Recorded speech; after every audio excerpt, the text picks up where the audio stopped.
സാധ്യതകൾ മദ്രാസ് വളരെ കമ്മിയാണ് എന്ന് വീണ്ടും തോന്നി പറയുമ്പോൾ ബോംബെയിൽ എൻ്റെ ഒരു ഫ്രണ്ട് ഒരു സുഹൃത്തുണ്ടായിരുന്നു, ഒരു വലിയൊരു എഴുത്തുകാരനും സാഹിത്യകാരനൊക്കെയാണ്. അയാൾ ബോംബെയിൽ ഉണ്ടായിരുന്നു. അയാൾ പറഞ്ഞു ബോംബെയിൽ ധാരാളം സാധ്യതകളുണ്ട്, ആരെയും വളർത്താൻ പറ്റിയൊരു നഗരമാണ് ഈ ബോംബെ എന്നുള്ളത്. കേൾക്കാത്ത പാതി ഞാൻ തീരുമാനിച്ചു I have to go to Bombay എന്നുള്ളത്.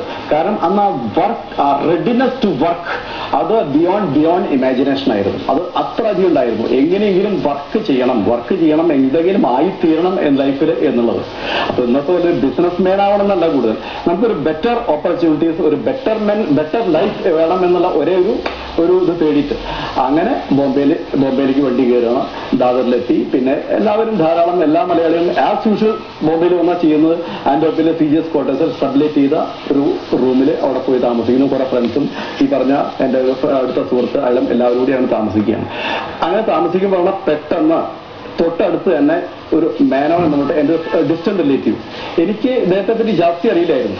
പക്ഷെ അപ്പൊ വേറെ പരിചയക്കാരൻ പറഞ്ഞാൽ ഇങ്ങനെ നിങ്ങളുടെ നാട്ടിൽ നിന്ന് ഒരാളുണ്ട് ഇവിടെ, നിങ്ങളുടെ ബിസിനസ് ചെയ്യുന്നുണ്ട് പറഞ്ഞു. അങ്ങനെ ഞാനും അദ്ദേഹത്തിന്റെ കൂടെ താമസിക്കാൻ തുടങ്ങി.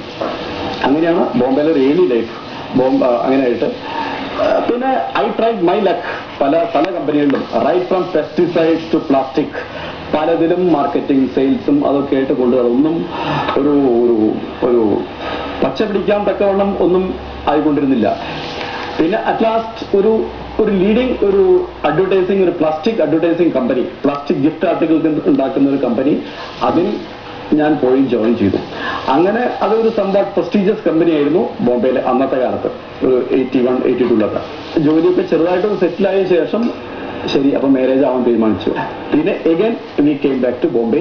അതാണ് വീണ്ടും ഒരു റിയൽ ലൈഫ് എന്ന് പറയുന്നത്, അതായത് ഫാമിലി ലൈഫ്. അതൊരു വലിയൊരു കടലിലെ ഒരു ചെറിയൊരു തോണി ഒരു കാറ്റിനനുസരിച്ച് പോകുന്ന പോലെ. ജസ്റ്റ് അന്ന് വെച്ചാൽ ഫിനാൻഷ്യലി വലിയൊരു ഇൻകം ഉണ്ടായിരുന്ന കാലം ഒന്നും ആയിരുന്നില്ല അന്നത്തെ.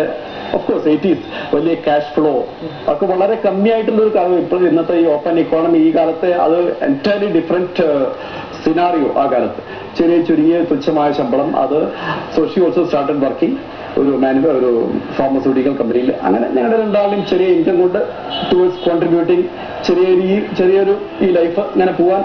മനുഷ്യർ കൈവിടുമ്പോഴും ഒരു കലാകാരനെ കാത്തുകൊള്ളുന്നത് കലാദേവതയാണ്. എനിക്ക് ഇതിനിടയ്ക്ക് ഒരു ചെറിയൊരു പീരീഡിൽ 1-2 കൊല്ലം കാലത്ത് എനിക്കൊരു ഒരു ഫിറ്റ് ചെറുതായിട്ട് ചെസ് കളിയിൽ എനിക്ക് വളരെ കമ്പണ്ടായിരുന്നു.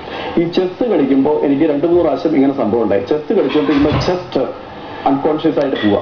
ന്യൂറോളജിസ്റ്റ് JJ ഹോസ്പിറ്റലിൽ പോയി അവിടെയൊക്കെ സ്പെഷ്യലൈസ് അതൊക്കെ എല്ലാം ചെയ്തൊക്കെ പിന്നെ ഹി ഗേവ് എ ടാബ്ലറ്റ്. ആ ടാബ്ലറ്റ് ഒരു പക്ഷെ മേടിക്കാൻ പോലും ഒരു പക്ഷെ എൻ്റെ കയ്യിൽ